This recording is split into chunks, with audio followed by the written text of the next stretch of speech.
Welcome back, guys. My name's Stuart Carter-Smith, and this is the back nine on the Roman road course at Celtic Manor. So I'm currently a couple under par. I played pretty well through the front nine. Check the link above if you'd like to see the front nine and see what I did and how I got round. Basically on this shot we've got a big downhill. We're pointing at the arrow, but you can see the second bunker on the left, which is about 250 to carry. So really I'm trying to keep it kind of well down the right away from that, because I don't want to risk having to carry over the top of that. I pulled that just slightly and I have just carried it, but it kicks it off to the left and down into the semi here, which is not ideal, but in this instance not too bad. We're just slightly into 147 yards, 7 iron, so again I'm just going to aim at that bunker on the right because the ball's above my feet, and I know I'm just going to slightly draw it off of that. I just overdrew it there, but into the centre of the green, but got my distance right, which was obviously the one of the main aims for every iron shot I have is to try and get that distance, try and get it to pin high at least.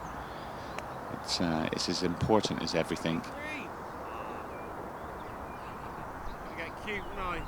If you decide you want to aim to the centre of all the greens, which is a really good plan for any handicap right through to professionals in a lot of senses, it's just all about getting your strike and your distance.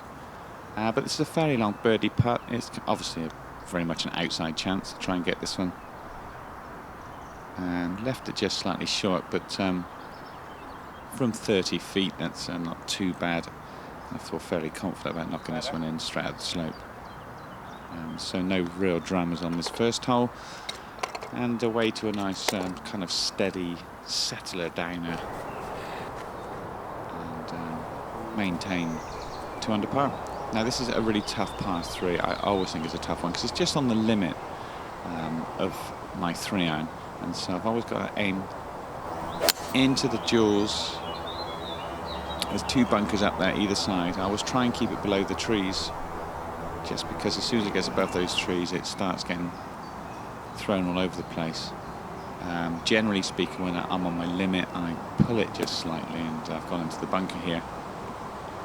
And not a very nice bunker shot, to be honest. It's straight down the slope, but in this instance, although I didn't get the weight spot on it, the line was really good. It nearly went in, but it left me a nice, fairly straightforward right to left putt up the slope. So the good thing about this is when the ball ran past the hole, I had a really good look at watching what that was going to do on the way back, which gave me a lot of confidence. Knowing at least which direction it was going. Now this one I'm usually aiming for that tip on the left, if you can see left of the flag, because I've got 2 bunkers at the left which I can just about carry, and the one on the right, if I push it, it goes in that bunker.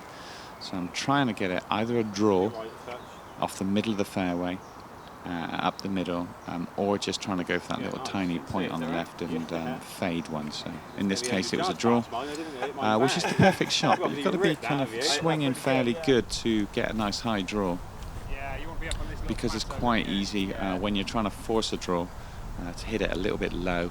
It kind of skids along, but it's not very good for carrying distance. But this is 100 yards, 54 selected. We've got a bit of wind up there. Again, I'm just trying to get a nice solid strike, because this is just upper slope, so more than anything I'm trying really hard to not dig at it too much, because it's very much into the slope there. So I'm trying to get my shoulders level with the slope, trying to get my weight kind of nice and even, maybe weight just onto my left side just a little bit, but the shoulders are very important, because if your shoulders are into the slope you're going to really struggle with your accuracy of strike. So this is a putt. Now this was down the slope, and I thought I knew what it was doing as I walked up, and then I stood over the ball, and then suddenly thought it was a little bit different to what it was. So here we go, hopefully not taking too much time, but I'm going to check it from both sides. If you don't do this, it's quite a nice one. You don't need to do it on all putts, just the ones that you feel a little bit uneasy about, because sometimes you can almost see that the hole is cut, and if you can see the slope actually on the cup itself, then that will give you an indication of what certainly the last maybe couple of foot is doing, and you can work that back. So I've had a secondary look at this, and a good old scratch at the chin, and managed to hold it. So happy with that. It was only a drive wedge, but I hit a really good tee shot. So there's often one shot in there that really makes the difference. It's a nice par 4. I really want to kind of keep it low and not get it up in the air too high. And so what I did here was I didn't keep it low, and it did go up in the air. It did go up in the air, but it was dead straight. So it's going to leave me a longer shot than what I wanted, but it was straight. So you know, you've got one or the other. Now with a lot of wind in here, we're now looking at quite a lengthy shot. I think I hit a 4-iron here. What's it got? 173, yeah, 4-iron, but this was playing probably 185, which is a bit of a daunting shot. But for some reason, I like this shot every time I play it. It just sort of fits my eye, just drawn off the right of the green there. And this was, I must admit, it was a bit of a fluke because the pin was right on the back on the left. And I flew it right the way back there and just carried the back left edge and stopped really nice and close. You know, I wouldn't have admitted this on the day, but that was a good, that was kind of a right fluky shot, to be honest. It was a good shot, but it was way back and a lot closer to this pin than actually what I was aiming. So this was a fairly easy putt, especially because I've just holed one on the last. Feeling really good about the putting, and then go and miss it. Sometimes there's just not much you can do. You can feel confident and have the line, and it just miss. Golf is like that. But that is so annoying, because I felt like I deserved, especially with the lucky shot, a 3 there. Nice par 3. It's 200 yards, but it's a slight drop, and now we're down the wind, so just shows that you've got to be very careful with what you select because of wind conditions, especially when you get into your irons and they start getting some height on them. Hit it pretty good. I always try and aim down the left side of this green and just try and fade it back in because it stops a bit quicker. And that one just slightly over faded, and it looks like I'm in the bunker on the right, which is not the end of the world because it's sloping up, and I wasn't quite in the bunker there, so I must have just carried it. But it was not a bad shot. You don't really want to beat yourself up just because you've just missed it there. And a relatively easy chip shot there, straight up the slope. There's nothing too difficult for myself about that one.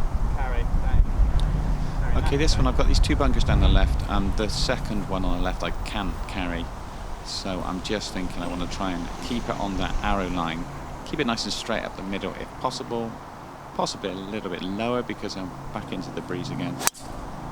That one's nearly topped, and it's a super low, scabby one up the middle, but you know, it's not all about perfect golf. We just want to make sure we keep advancing it. And look at that, you can see how short I am with that bunker up the left, so the strike really did make a difference there, which has left me with a long shot. But we're in the middle of the fairway, so not all's lost. 170, 4-iron. I mean, I'm often hitting 9s and wedges into this hole, so that's the difference with the wind and a bad strike there. But still in good shape. That's a pretty good shot. And that's kind of, once again, I'm swinging it well today, so everything's going fairly straight, nothing's too crooked. And I think that one's up there. And I'm thinking it's fairly close, but then when I get up there, pin's on the back, it's pitched on the front, and we're now faced with a massive putt. It's absolutely enormous, but like, to be honest, in your head, if you 3-putt this one, it's kind of not the end of the world. You know, I've hit 2 good shots up there, but the statistics from I don't know, what's this, 60 feet, you've got to look at the possibility of a 3-putt, and that's not the greatest of putts. I give it such a good belt up that slope. The greens are running really well, and we're well short on this one. But again, it's funny because some days you end up with relatively simple putts all the time, and other days you just don't. So on this day, it's kind of I know the putts, I can see the putts, and that makes a big difference. So now I've got a fairly straight 10-footer up the slope.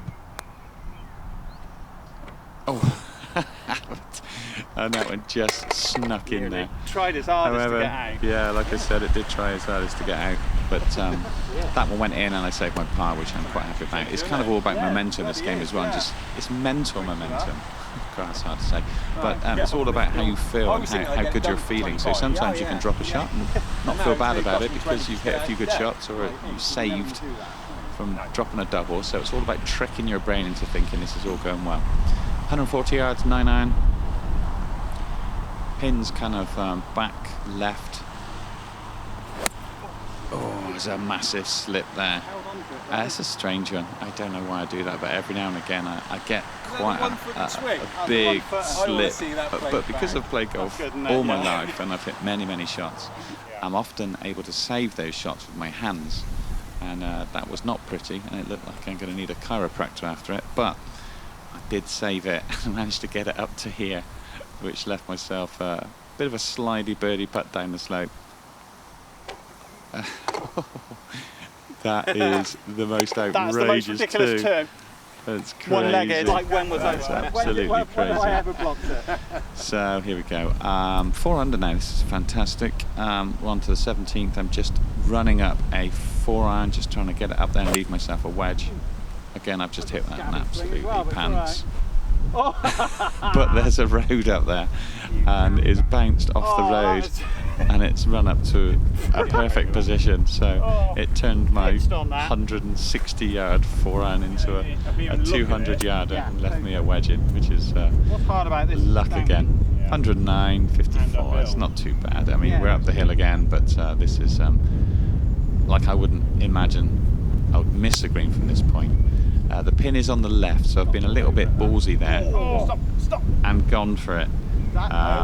So maybe I pulled it a little bit, but I think that one's in there nice and close. Look at the legwork on that divot. Here we go. So got to replace your divots, obviously, and do your pitch marks. See if you can do a couple of pitch marks on every green. Here we go, nice and close. So that was pretty good. It was only a wedge, but flew that one nice and close. And this really is just a kind of a kick in, really. So it's really nice. And again, it's starting to look really good. But those last couple of holes, nice 2 birdies, and it's just pumped me into a -5 position. Here we go. I can see from here I'm aiming down the right. I wonder where this one might be going. Yeah. So it just shows you've got to be really diligent on your aiming, because I've just made a mistake there basically. I've done my normal pre-round routine and I've looked behind, I've got up to the ball and I've just ended up aiming right. I don't think I was trying to do a draw there. I think I just accidentally aimed right away from the 2 bunkers down the left, which are always a little bit of a struggle to carry.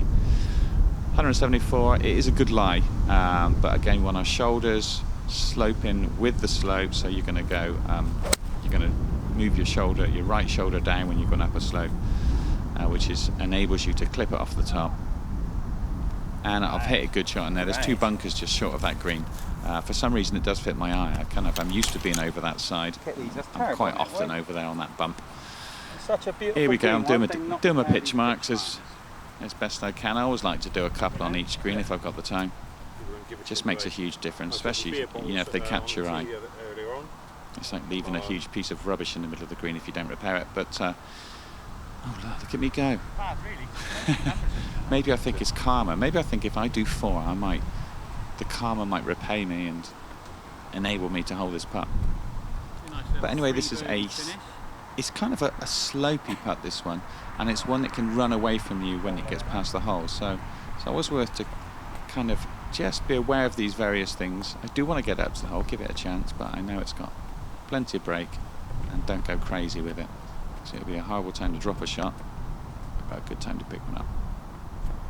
Okay, wow, I just missed that one on the high side. I'd hold a few putts. 3 in a row would have been quite a bit to ask, but really happy with that score, 5 under. Again, like I've said before, this is kind of like almost a highlight reel, because I've shot a few really bad scores since, and it just so happens that the last 2 scores that I've got on, I've managed to film. One was 62 and that one's 65. So really happy with that. It's great to show you guys, the kind of how good scoring and kind of good thought processes can plan into a good score. But I am actually looking forward to getting a few bad rounds videoed for you, so I can then also show you the kind of how I might get out of trouble and how I stop myself from shooting 80 when possibly a player of my standards shouldn't really be up quite that high. But it's all about course management and getting round. Obviously, it's all about hitting good shots as well. So, I mean, sometimes all the good course management in the world, if you're just swinging it poorly, you're just going to knock yourself into bad slots. But often you can save 5 shots just by thinking your way around really well. And even if you're off a 20 handicap, if you can knock 5 shots off that, that's amazing. And it really does work through every skill set. So those thought processes are great. When you're swinging really well, I mean, you're hitting the middle of the fairways and greens, a little bit like today. There's not a lot that can go wrong. But even then, if you're aiming in the right places, you can kind of get yourself out of a certain, like, we're trying to play golf without too many dramas, and I think that's, you know, really important for your brain and for how you get through the whole round without a drama, is to get these kind of, is by aiming into the good spots, and when you're in a bad spot, thinking your way out of it as best as possible, because a bogey is never that bad, you know. So we've got to think that it's the doubles and higher that hurt you. Well, thanks again, guys. Thanks for hanging on to the end. I hope you enjoyed it. I hope you may have learned something from it. I've certainly enjoyed this round once again. I think we might be back to some slightly different content next week, as we've done a few of these voiceover videos. Let me know if you like them in the comments below, and I'll do some more in the future. But here's my stats. You can see them there. It's -5 for the 18 holes, 65. The back nine was 3 under. The green's in reg, which is a really crucial area that you want to look at. 7 out of 9 there.